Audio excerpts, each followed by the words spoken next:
So, how did you get the role of Batman for this? I just auditioned for it, which was amazingly exciting. Really, to be able to go up for the part of Batman is quite a unique opportunity. So it was really exciting, and I kind of went up for it, and had to do a couple of auditions, and then got the part. So that was really exciting for me. Were you a fan of Batman before? You always, definitely. I mean, I used to watch the TV show growing up, which was Adam West, which was a lot of fun, and the film of the TV show, which I was obsessed with when I was younger, because I thought it was absolutely hilarious.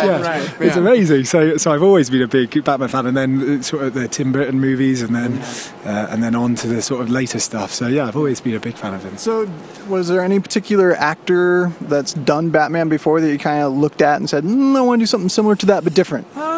Not really. I mean, elements of them all. I love what Christian Bale does. I think he does a really great job, and he's very sort of broody and things. But I really like Michael Keaton as well. But I like that sort of tongue-in-cheek thing, the element that he brings to it, and that kind of fun that he brings to it. So it's not too heavy. So kind of a mixture of those two, really, I think, is where I try to pitch it, hopefully. But well, what you have to do for a family show anyway. Yeah, exactly. Yeah, you can't be too moody and sort of walking around the stage.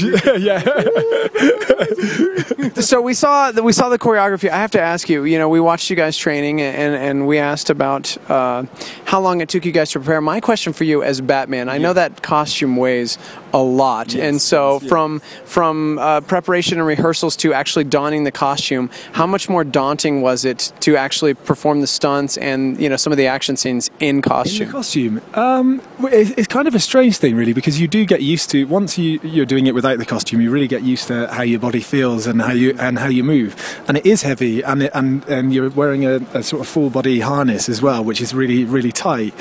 So it's difficult, but then you get used to it, and then you get to enjoy being in the costume, and the costume is a huge part of who the character is, and so it helps to, if anything, it hinders you a bit, but it helps you massively, so that was a great thing for me to get in that costume finally, because then when you get the costume in front of an audience, the costume makes sense, because when you're when you're in the costume and it's an empty space, right. it feels very you feel like you're dressed up for a party that nobody told you wasn't fancy dress after all. But then when you get an audience there, you think, oh, this makes sense, they're all cheering me now, this all makes sense. So yeah, the costume is a great help, really. Was the costume the moment that it connected for you, or is there one moment of this performance one moment of this performance that was really, this is the moment, this is the giddy Batman moment? Yeah, in a really weird way, actually. It's something that happens in the show to me that the audience wouldn't even really know about, that for me was like the real sort of shiver down the spine moment,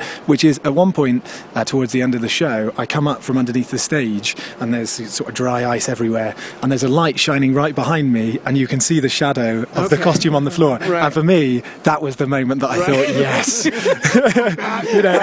The Batmobile's fine, and the fights are fine, and the flying's all fine, but when you see that shadow, you think, yes, I've made it, that's it, that's the moment. Now I feel like I'm Batman. I love it. It chills just thinking. I know. Yeah, exactly. Yeah. So do you ever like put on the cape when no one else is around? Yeah. Well, they won't let me, but I go back to the hotel and I just put my towel on, and I just kind of do it myself anyway. But certainly, before I come on stage, when I have a sort of private moment in the wings, I play around with the costume, play around with the cape a bit. The Batman voice. Do you have a Batman voice? Yeah, Does it change? It does change slightly. I mean, they do help it a little bit with the microphone, so that I don't have to put on such a voice. But it certainly does change. It certainly does change it. The costume changes how you want to speak as well. And his kind of attitude and motivation in each scene really changes who you kind of are when you're Bruce Wayne and when you are him. You do feel this kind of double life that you're kind of leading. So that helps anyway, but sometimes you have to rein that in, because you feel like, oh, maybe I'm going a bit too far now. But so I don't. So that really helps the costume again really helps to create the voice. Amazing. That's so cool. So, what would you do after this is over? I mean, like, what else is there? You've been Yeah, exactly. I don't know. I mean, once they take away the fact that I'm a millionaire and, you know, a really tough guy, I don't know what there is left to do.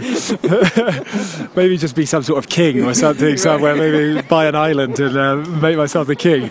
I don't know. It's going to be really tough. I will miss it a lot, I think, when it's over. George, thank you so much. Thank you. Thank you, guys.